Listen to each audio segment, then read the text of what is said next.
मी आधीच्या इंटरव्ह्यूज मध्ये बोलले असेल की समीर खूप चांगला आहे. आता तुला मत बदलायचं आहे असं म्हणणं आहे तुझं? हा तर अरे बापरे, शाबास मोहिनी. पण नवऱ्याला सुद्धा माझ्यासाठी उपवास करून त्याला पण फेऱ्या मारायला मला हे आवडेल. सावित्री, वटपौर्णिमा तुझ्यासाठी काय, म्हणजे तुझे काय थॉट्स आहे त्याच्या? नमस्कार, मी मधुरा शिदे आणि कलाकृती मेळ्यात तुम्हा सगळ्यांचं मनापासून स्वागत आहे. आता लवकरच येत आहे वटपौर्णिमा आणि त्यानिमित्ताने मालिकांमध्ये सुद्धा तुम्हाला वटपौर्णिमा पाहायला मिळणार आहे. पण आता मालिकांमधली वटपौर्णिमा ही आजच्या सावित्रीची असणार आहे आणि म्हणूनच तुम्हाला कलर्स मराठीवरच्या मोहिनी आणि मी जिंकून घेईन साऱ्या या मालिकेचा महासंगम भाग पाहायला मिळणार आहे, ज्यात तुम्हाला दिसणार आहेत आजची सावित्री आणि आजचा सत्यवान. तर माझ्या बरोबर आहे मोहिनी म्हणजेच अनघा. हाय. हाय, कशी आहेस? मस्त, तू कशी आहेस? मज्जेत. आणि मस्त वाटतंय मला, कारण आजचं लोकेशन पण खूप वेगळं आहे आणि महासंगम भाग त्याचं शूट आहे. सो इतके सगळेजण आज तुम्ही, मला वाटतं पहिल्यांदा 2 सिरियल्स एकत्र झालं असेल ना मालिका? हो, पहिलाच महासंगम आहे. हो, कसं वाटतंय? इतकी गर्दी, इतके बॅक टू बॅक सीन्स आणि सगळंच वेगळं सगळं. छान वाटते. सगळे कलाकार असे एकत्र आलेत आणि आम्ही सगळ्यांनी गप्पा मारल्या. सगळ्या म्हणजे अनोळखी होतो काही, तर आम्ही जरा ओळख करून घेतली आणि छान वाटतंय, असं मस्त वाटतंय. क्या बात आहे. आणि बाकी शूट कसं चालू? शूट तर आता सुरुवात झाली आहे. आता आम्ही 2-3 दिवस सोबत शूट करणार आहोत अजून, तर अजून मज्जा येईल असं वाटतंय, कारण सगळेच असे मस्तीखोर दिसत आहेत. तर मी जसं सुरुवातीला उल्लेख केला की आजच्या काळातल्या सावित्रीची ही वटपौर्णिमा असणार आहे. आपण कायम लहान असल्यापासून वटपौर्णिमा, 7 जन्म एकच नवरा हवा वगैरे वगैरे असं सगळं ऐकत असतो. पण मला अनघा म्हणून तुझे थॉट्स ऐकायचे आहेत. वटपौर्णिमा तुझ्यासाठी काय, म्हणजे तुझे काय थॉट्स आहे त्याच्यावर? कारण आपण लहानपणापासून कायम तेच ऐकत आलोय, पण आता आपल्या जनरेशन वाईज आपले विचार खूप वेगळे असतात ह्या सगळ्यावर. खरं तर मी अनघा म्हणून पण कुमारिका आहे आणि मोहिनीचं पण लग्न झालेलं नाहीये.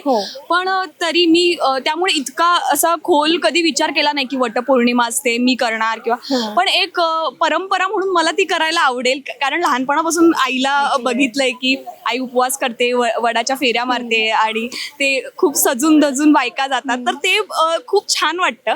आणि आजच्या युगातली म्हणजे जर स्पेसिफिकली बोलायला गेलं तर मला वाटतं की कुठलीही चुकीची जर रूढी परंपरा आहे ज्याने स्वतःला किंवा घरच्यांना किंवा कोणालाही, निसर्गाला जर नुकसान होत असेल तर ती आपण टाळली पाहिजे. पण जर असं काही आहे ज्यांनी म्हणजे आपण वडही जपतो त्यामुळे, आणि आपल्यालाही एक आनंदाचे क्षण मिळतात, आपण सगळ्या बायकांना भेटतो, नटतो, तर मग ही परंपरा का नाही पाळायची? तर नक्कीच अनघा म्हणून मला वाटतं की मला आवडेल वटपौर्णिमा साजरी करायला. क्या बात आहे. आणि आता मोहिनी म्हणून आता मालिकेचा जो काही ट्रॅक आहे, सगळं जे काही सगळं केव्हा सुरू आहे आता मालिकेमध्ये, त्याबद्दल काय थोडंसं सांगशील?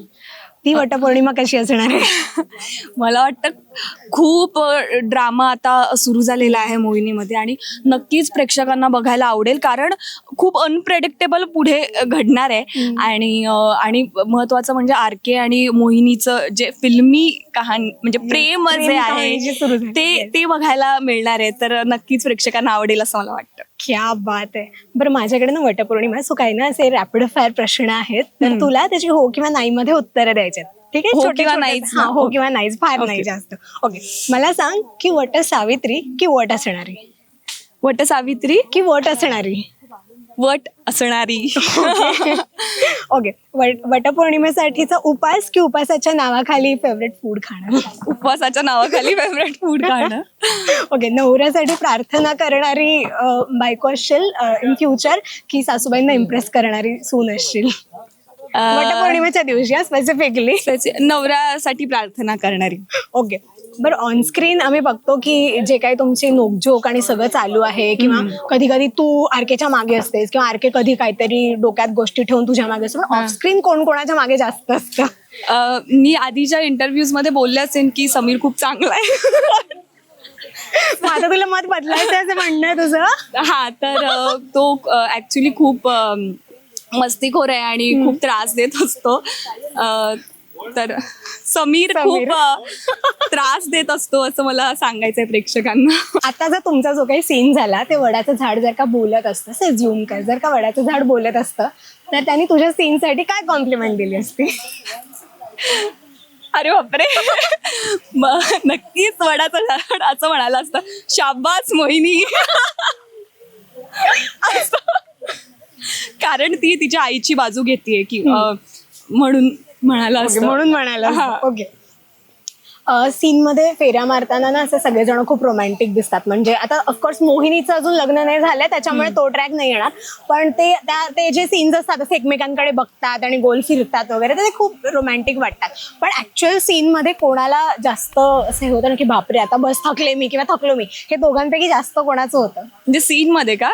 सीन करताना तिथे दिसताना ते सगळं छान छान दिसतं, पण त्याच्या मागे काय होतं हे प्रेक्षकांना माहितीच नसतं. खूप मेहनत असते. तर ते दिसताना मस्त दिसतं, पण ते संपताना कोणाचं होतं की बापरे किती दमलो असं. माझं माझं होतं म्हणजे करताना मजा येते हे करते, पण सीन झाल्यानंतर असं होतं की अरे दमले, कारण उकाडाच एवढा आहे, पाऊसच नाही, actually. तर त्यामुळे होतं. Okay, last question. तुझ्यासाठी काय पण हा एक डायलॉग खूप फेमस झालेला आपल्याला माहितीये का मालिकेचा, तर जर का ह्याच्याऐवजी व्रतासाठी काही पण असं जर का एक चॅलेंज दिलं तुला, तर तू काय करशील? व्रतासाठी काय पण म्हणजे काय, म्हणजे वटपौर्णिमेचं जे व्रत असतं त्याला उपवास असतो, काही खायचं नसतं का, ते एक व्रत असतं की एक पतिव्रता वगैरे असं सगळं. सो इन फ्युचर तुझ्यासाठी हे चॅलेंज असेल की व्रतासाठी काही पण, तर तू काय करशील त्या दिवशी? काय स्वतःला एक चॅलेंज देशील? मी असं फार असं नसते की मला हेच करायचं, हे म्हणजे हेच झालं पाहिजे. ठीक आहे, झालं तर झालं, नाही तर नाही, असं असतं. पण असं काहीतरी ठरवून करायला नक्कीच आवडेल, जसं की उपवास आहे, पण असं निर्जळी वगैरे नाही, म्हणजे अति कधी मी करत नाही. हा, पण नवऱ्याला सुद्धा माझ्यासाठी उपवास करून त्याला पण फेऱ्या मारायला मला हे आवडेल. सावित्री ही आजची सावित्री आहे, मला हे करायला नक्की आवडेल. क्या बात आहे. बरं, मला खूप मस्त वाटतं तुझ्याशी कायम बोलताना, पण आता ना खूप घाई आपल्याकडे, आणि तुम्हाला पण इथे कळत असेल आजूबाजूला आवाज आणि सगळेच येत जातात, कारण इथे महासंगमचं शूट सुरू आहे.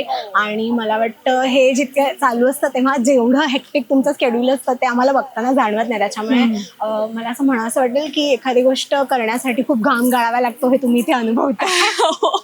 सो येस, महासंगमसाठी आणि मालिकेसाठी खूप खूप शुभेच्छा, आणि पुन्हा आपण सविस्तर गप्पा मारूच. थँक्यू. रसिका हो, कलाकृती मीडिया म्हणजे मनोरंजनाची लयलूट. मनोरंजन क्षेत्रातील किस्से व घडामोडींचा आस्वाद घेण्यासाठी कलाकृती मीडिया या यूट्यूब चॅनलला सबस्क्राईब करा आणि व्हिडिओ लाईक करा.